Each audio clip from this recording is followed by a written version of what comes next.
अगर मैंने धंधे से छुट्टी ली, मैं कहीं घूमने चला गया, बाहर चला गया, तो पीछे से मेरा धंधा डूब जाएगा, आग लग जाएगी, बर्बाद हो जाएगा, फैक्ट्री में आग लग जाएगी, दुकान पे शटर लग जाएगा, ऑफिस नहीं चल पाएगा। बहुत सारे लोगों के मन में साइकोलॉजिकल क्वेश्चन आता है जो बिजनेस के ओनर्स होते हैं, इसलिए वो कहीं जा नहीं पाते। आज की वीडियो के अंदर मैं इन डेप्थ बात करूंगा क्यों ये साइकोलॉजिकल फियर आपके दिमाग में आता है एज अ बिजनेस ओनर, आपके एम्प्लॉयज के माइंड में नहीं आता है। ये वीडियो के अंदर डिटेल में मैं आपको चीजें बताऊंगा इस साइकोलॉजिकल फियर को निकालना कैसे और हैंडल कैसे करना है। देखिए, सबसे पहली चीज, ये साइकोलॉजिकल फियर आपके माइंड में क्यों और आपके एम्प्लॉय के माइंड में क्यों नहीं है। आपके माइंड में इसलिए क्योंकि आपके बच्चों के स्कूल फीस, इलेक्ट्रिसिटी बिल, सब कुछ धंधे में आपके ऊपर डिपेंड करता है। समझ रहे हो कि धंधा चल रहा है, एज ऑनर आप चला रहे हो, तो आपके बच्चों की स्कूल फीस आ रही है, पैसे आ रहे हैं, खर्चे निकल रहे हैं, दुकान फैक्ट्री सब कुछ चल रहा है। सेम चीज आपको अपने एम्प्लॉय में रेप्लिकेट करनी पड़ेगी, कोर टीम के एम्प्लॉयज में, लीडरशिप में, पियोन में नहीं कर सकते। इस चीज का ध्यान रखना।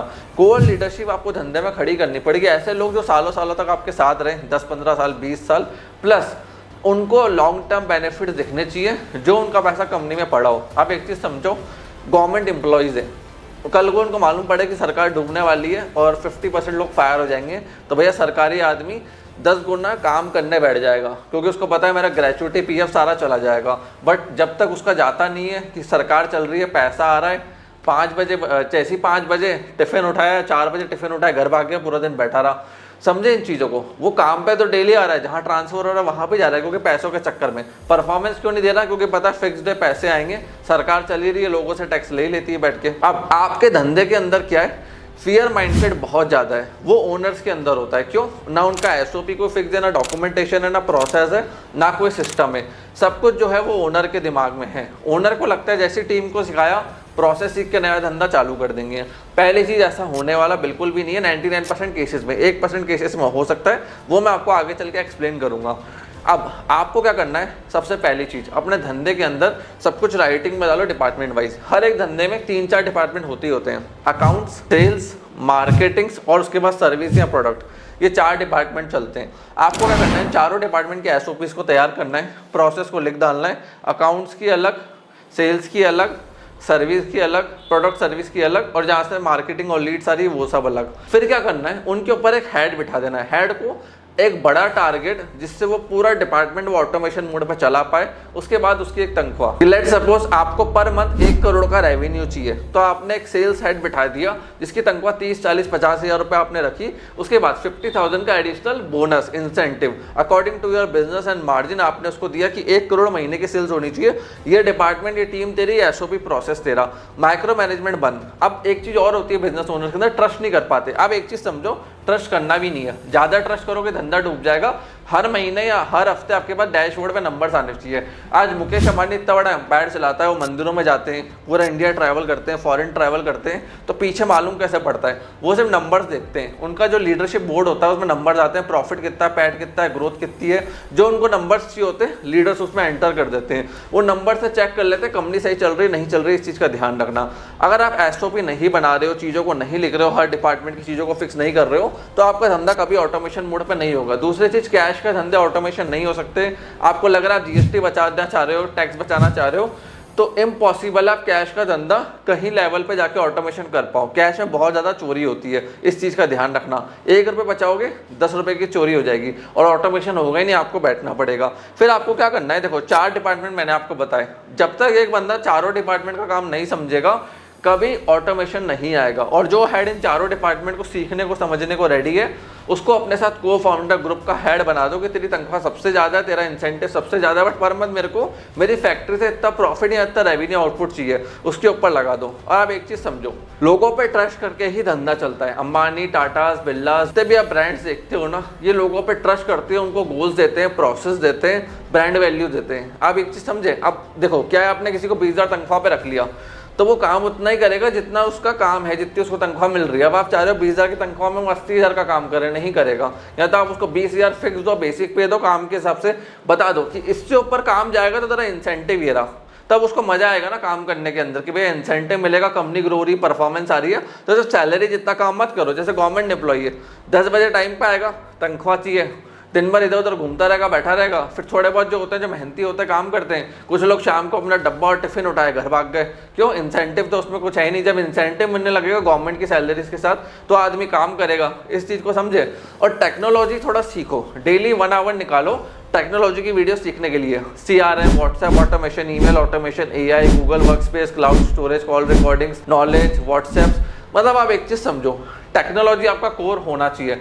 आपको टेक्नोलॉजी आती है, आप तेज़ी से स्केल कर जाओगे। टेक्नोलॉजी नहीं आती है, आप स्केल अप नहीं कर पाओगे। एग्जाम्पल के तौर पे समझा रहा हूँ। अब जैसे आज मेरे पास एक लैपटॉप है और मेरा मोबाइल फ़ोन है। मैंने जो मेरा हर डेटा है वो क्लाउड पे डाल रखा है, हर पासवर्ड के साथ। तो कल ही मैं किसी के साथ बैठा हुआ था, वहाँ पे कुछ एक्सेस करना था, तो मेरे पास एक दूसरा डिवाइस था, मेरा फ़ोन था। मैंने तुरंत उस फ़ोन को खोला अपने, उसमें वो ऐप डाउनलोड करी और मेरे फेस लॉक से वो सारा डेटा उस व्हाट्सएप में मेरे फ़ोन पे आ गया। वह सामने वाला देख के हैरान हो गया कि आपको इतने सारे पासवर्ड याद रहता है। मैंने कहा भाई पासवर्ड याद नहीं रहते हैं, मैंने एक चीज़ लगा रखी, सिस्टम लगा रखा है कि अगर मैं कहीं भी दुनिया के अंदर जाऊं, मेरे सारे डिवाइसेस खो जाए, मैं एप्पल के स्टोर पे जाऊंगा, नया डिवाइस लूंगा, सिर्फ मुझे अपना फेस दिखाना है, मेरा सारा data with in a minute उस डिवाइस के अंदर आ जाएगा और सारी चीज़ें अनलॉक हो जाएंगी मेरा फेस दिखाती। समझे आप इन चीज़ों को? आपको टेक्नोलॉजी सीखनी पड़ेगी, टेक्नोलॉजी फ्रीक होना पड़ेगा और छोटे डिसीजन टीम पे डाल दो, बड़े डिसीजन खुद लो। नंबर लगा दो ना कि 1,50,00,000 तक का डिसीजन तेरा, उसके ऊपर डिसीजन मैं लूंगा। और देखो मैं क्या करता हूँ, या बड़े लीडर्स क्या करते हैं, फ्यूचर के लिए हायर करते हैं। ओनरशिप माइंडसेट के लोगों को शुरुआत में लेकर आओ। अगर जो बंदा ओनरशिप माइंड का नहीं है, उसको बेसिक तनख्वाह पर पड़े रहने दो। जो उनमें से बेटर है, अच्छे, उनको ऊपर ले जाकर लीडर बना दो। तो आपको देखना कि ये बंदा 3, 4, 5 साल में कैसा परफॉर्म करेगा। बेसिक पे शुरुआत में हायर करो, परफॉर्मेंस देखो, लीडरशिप के लिए लेके जाओ और प्लस एम्प्लॉय की एनर्जी भी देखो। नेगेटिव एम्प्लॉय नेगेटिव एनर्जी लेकर आता है। जो अपने घर से, गर्लफ्रेंड से, बॉयफ्रेंड से, दुनिया से परेशान है, वो आपकी कंपनी में 100 कमी निकाल लेगा। ऐसे लोग मार्केट के अंदर CV ले लेके घूमते रहते हैं। नेगेटिव एम्प्लॉय की तनख्वाह कभी मत बढ़ाना, उनको छोड़ देना, जाना है जाने देना। बड़ी कंपनियां भी नेगेटिव एम्प्लॉयज़ को जाने देती, रोकती नहीं है।